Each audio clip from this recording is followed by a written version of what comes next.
नमस्कार, आप देख रहे हैं न्यूज़ पीआर। मैं हूं आदेशपुरी। बिहार और यूपी दोनों जगह पे बीजेपी का शासन है, लेकिन लगातार दोनों राज्यों के बीच में आरोप प्रत्यारोप का दौर चल रहा है। आपको बता दें, इसकी शुरुआत होती है सबसे पहले गंगा नदी में 100 की आ जाने से। बलिया और बक्सर के बॉर्डर पे जो है गंगा नदी में बहुत संख्या में 100 मिलते हैं, जिसके बाद से ही दोनों राज्यों में आरोप प्रत्यारोप का दौर चलता है। इसके बाद दूसरा फैसला लिया जाता है यूपी गवर्नमेंट के द्वारा, जिसके बाद भी बिहार के लोगों को काफ़ी नाराज़गी होती है, जो था बनारस में अंतिम संस्कार को मनाही को लेकर। इसमें कहा जाता है कि बिहारियों का अंतिम संस्कार बनारस में कोविड के कारण बंद किया जाता है। और अब एक नई चिंता उभर के आई, जिससे बिहार के एक मंत्री और विधायक काफ़ी नाराज़ हैं। विधायक ने तो इस्तीफा देने तक की पेशकश कर दी है। इसका कारण है योगी सरकार के द्वारा पश्चिमी चंपारण में गंडक नदी में बनाया जा रहा है एक चैनल। इस चैनल के द्वारा अन्य नदियों के पानी जो हैं वो गंगा की मुख्य धारा में आएंगी, और इसके कारण पश्चिमी चंपारण के कितने ब्लॉक जो हैं वो जलमग्न हो जाएंगे और बाढ़ में वहाँ की स्थिति बहुत ज़्यादा खराब हो जाएगी।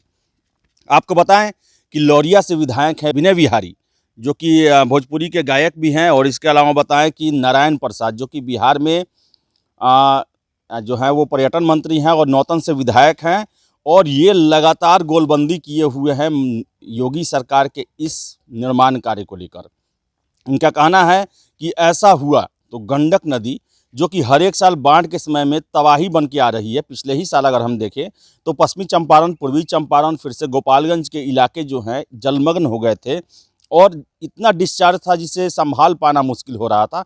ऐसे में अन्य नदियों के पानी जब गंडक की मुख्य धारा से मिलेंगे बरसात के समय में, तो आप समझ सकते हैं कि बिहार की स्थिति क्या होगी। जो तिरहुत का इलाका है, सारण का इलाका है, वहाँ पर तबाही मच जाएगी। आपको सारी बातें बताते हैं। उत्तर प्रदेश के योगी सरकार के फैसले के विरोध में बिहार में गोलबंदी तेज होने लगी है। चंपारण के भाजपा नेताओं और आम लोगों में यूपी सरकार के फैसले से बेचैनी और नाराजगी है।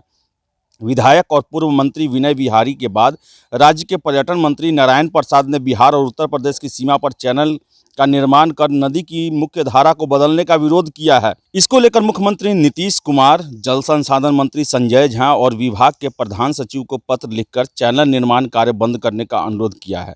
विनय विहारी ने तो इस मुद्दे पर विधानसभा से इस्तीफा देने तक की चेतावनी दे दी है। मेरे नज़र के सामने मेरे यहाँ की जनता बाढ़ में बह जाए, मर जाए और मैं ये देखता रहूं, ये शायद संभव नहीं है।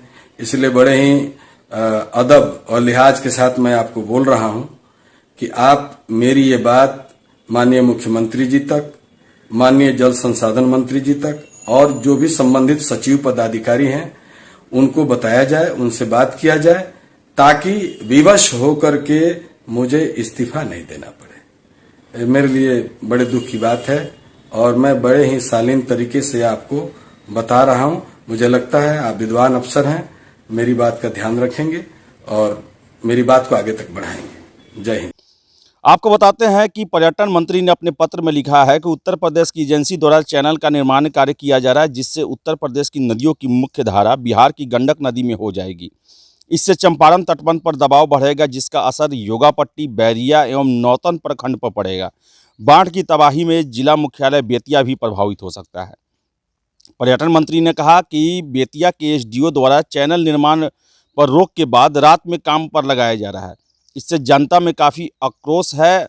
अगर सरकार ने इस संदर्भ में कोई निर्णय नहीं लिया तो उसकी समीक्षा होनी चाहिए।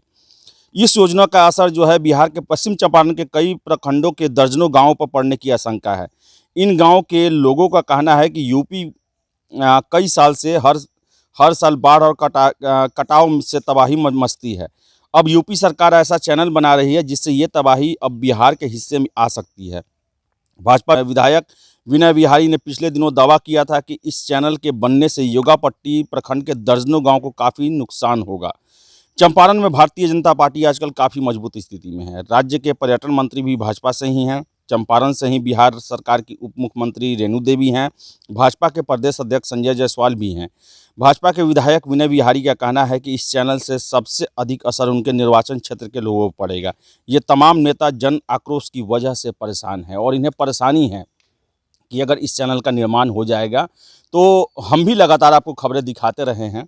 पिछले साल ही गंडक जब बरसात में अपना विकराल रूप धारण करती है तो पश्चिम चंपारण, गोपालगंज, पूर्वी चंपारण के इलाके डूब जाते हैं। जो भी नदी के सीमावर्ती इलाके हैं, दर्जनों गांव, सैकड़ों गांव और प्रखंड जो हैं वो जलमग्न हो जाते हैं। गोपालगंज की स्थितियां ही पिछले साल काफ़ी खराब हो गई थी।